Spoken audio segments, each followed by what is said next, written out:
Hello, I'm the Nostalgia Critic. I remember it so you don't have to. Gremlins, Jaws, Beetlejuice, Watership Down, Raiders of the Lost Ark, Frozen, Inside Out, Kung Fu Panda, the Lego Movie, Mr. Magoo. What do all these movies have in common? They're all, strangely enough, rated PG. At least, that's what the Always Logical Motion Picture Association of America says.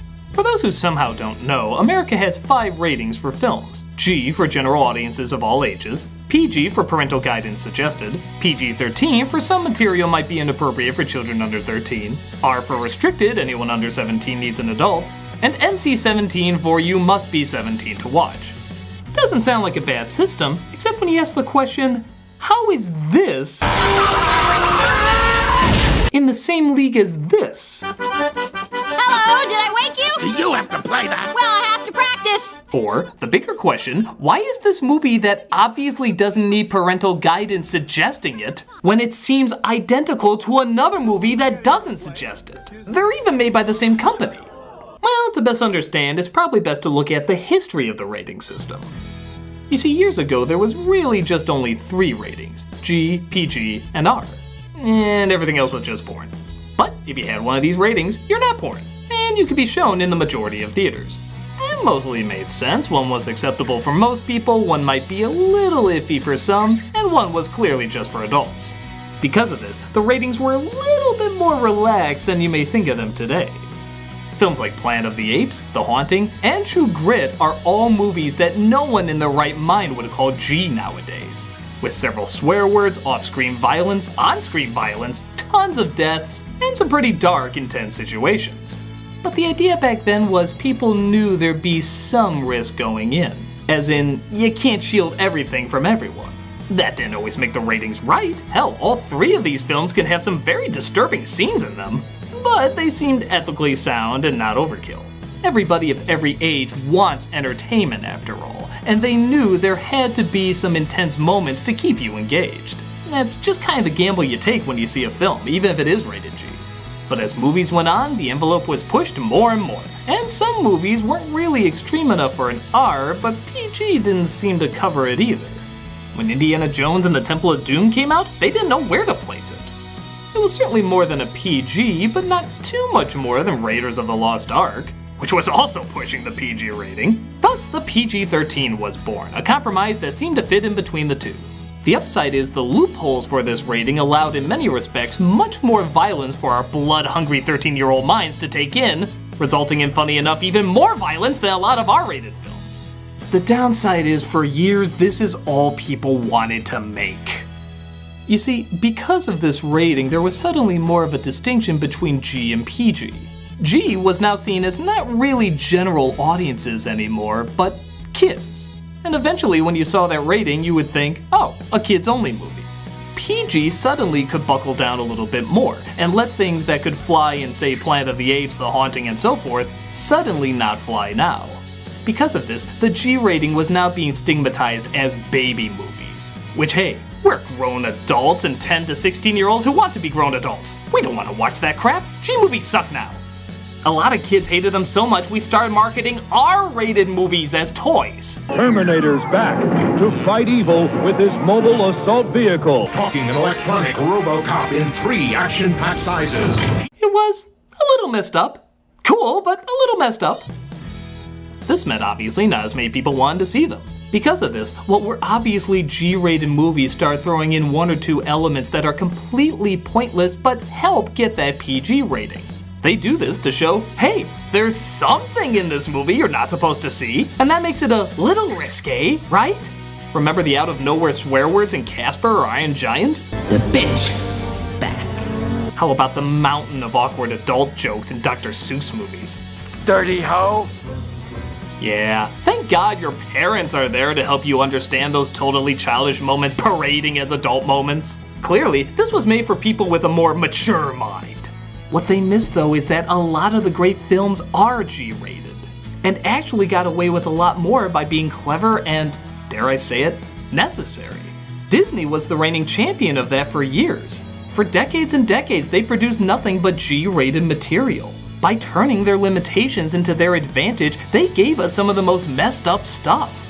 A lot of it was dark, nightmarish, and intense, but not always in the way that would get a PG rating, because they had to find new avenues that people wouldn't think of if they had the luxury of a PG movie. Films like Bambi or Lion King have intense scenes of family members getting killed. Hell, sometimes you even see the body. But because they worked in that this is a part of life that's important and worth understanding, it can still count as a G film. Perception is everything. That all changed in 1979 though, when Disney released its first PG film, The Black Hole. It sucked. So they opened a new studio where they could get away with more PG material called Touchstone. It seemed to work for a while, but PG eventually did work its way into dominating Disney films once again, and even finally moved on to PG-13 with Pirates of the Caribbean. And while I like that film fine, it does raise the question, how far away are they getting from Disney's original plan? Entertainment that anyone could and should be allowed to see. Is there an R-rated film in the future?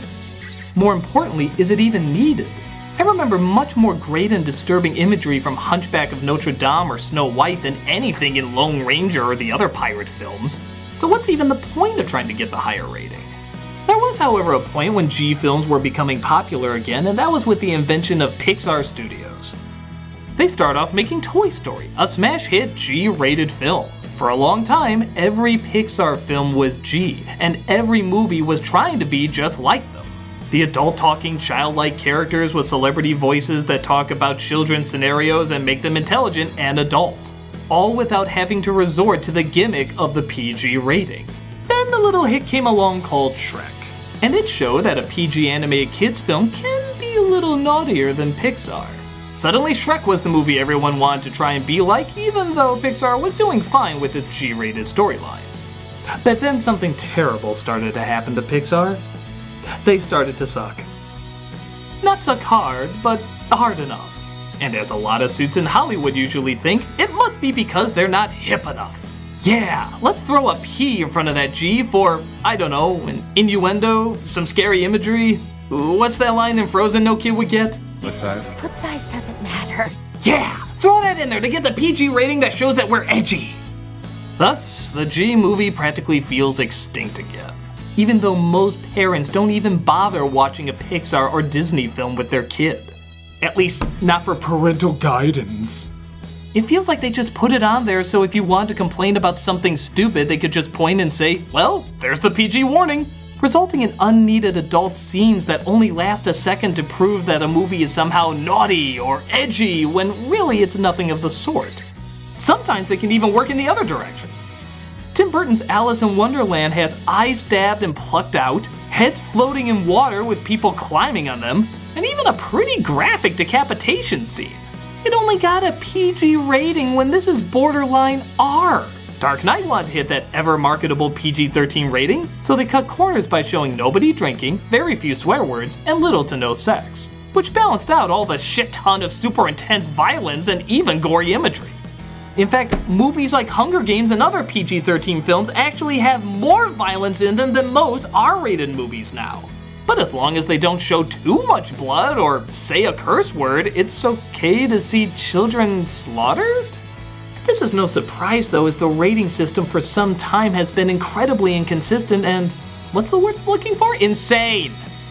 For example, the F word could be used once in PG movies for years. You'll notice them snuck into films like Spaceballs and Beetlejuice that got a PG rating. Now this changed recently to PG-13, and it has to be used when not talking about sex. So when Wolverine drops the F-bomb in 2 X-Men movies putting complete and total attention on it, but if he said it one more time or used it talking about sex, only the 17-year-old mind can understand that. South Park made a great mockery of a similar rule, declaring that if over 400 swear words are used in your film, it'll get an NC-17 rating, which most theaters won't play. How many did they use? 399. Insert slow clap here.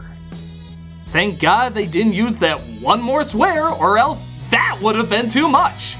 Oh, by the way, it's totally okay that you show a gigantic clitoris and make that part of the story, but if they said one more swear word, that would have been too far. Actually, a lot of things involving sex in the rating system don't make any sense.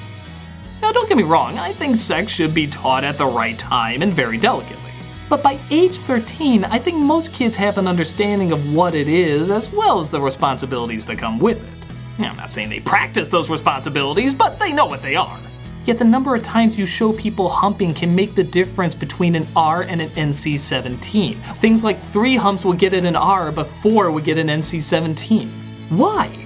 Nudity is something that has to be blocked out a lot, even though you can say the F word once and show children getting slaughtered and faces getting burned up. Oh, but God help you if there's a nipple in there! Something everybody has. On top of that, the way the ratings are done are bizarre too. If you check out the movie appropriately titled This Film Is Not Yet Rated, they go into the details about how you can't see the people who are rating it, nor know their identity, nor reference past films that got a different rating even if your film does the exact same thing. All of that is bonkers. Bottom line, the rating system has been and continues to be incredibly outdated, and even kind of meaningless. In this age of the internet where any information can be found at any time, children, teens, and adults are learning more and faster than they ever have in the past. The rating system needs to reflect that.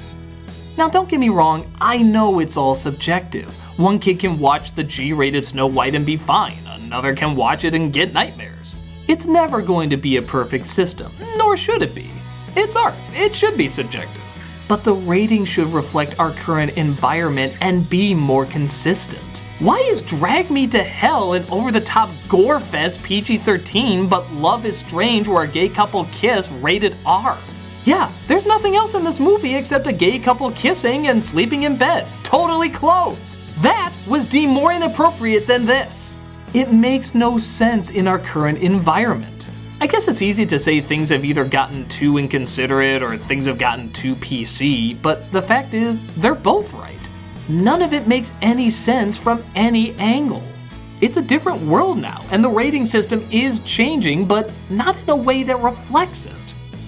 I know these aren't law and a lot of younger people can still sneak into R-rated films and such, and I also know there will always be loopholes and everything, but if the idea is to help guide people to what will culturally be accepted to the mass public, this current system doesn't really do that. This should be G, this should be R, and both should be glad that they're a G and an R. The secret to cinematic success isn't the rating, it's making a good film. Toy Story was a hit despite it being a G-rated kids film. Deadpool was a hit despite it being an R-rated superhero flick. How did they do that? What was the secret? They were good!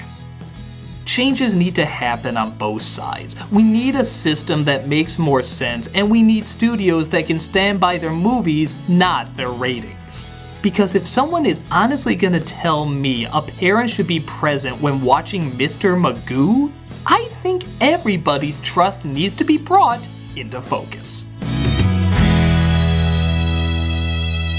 Because that should obviously be an NC-17. That shouldn't be shown anywhere. I'm the nostalgia critic, I remember it so you don't have to.